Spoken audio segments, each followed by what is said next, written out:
Այսօր ցույց կտամ, թե ինչպես պատրաստել լուծվող սուրճը։ Ես պատրաստելու եմ կաթով։ Մի փոքր ջուր եմ վերցրել, 2 թեյ գթալ լուծվող սուրճ, 2 թեյ գթալ շաքարավազ։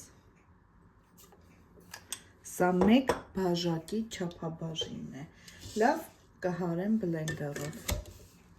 Այնքան ենք հարում, որ ստացվի այսպես կրեմի պես զանգված պինդ։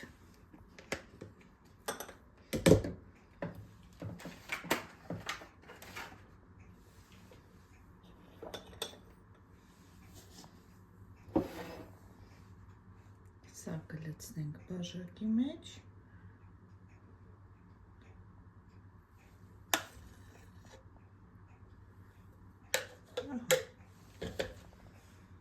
Չենք խառնելու։ Վրայից էլ այսպես կարող են գեղեցիկ մոտուցել։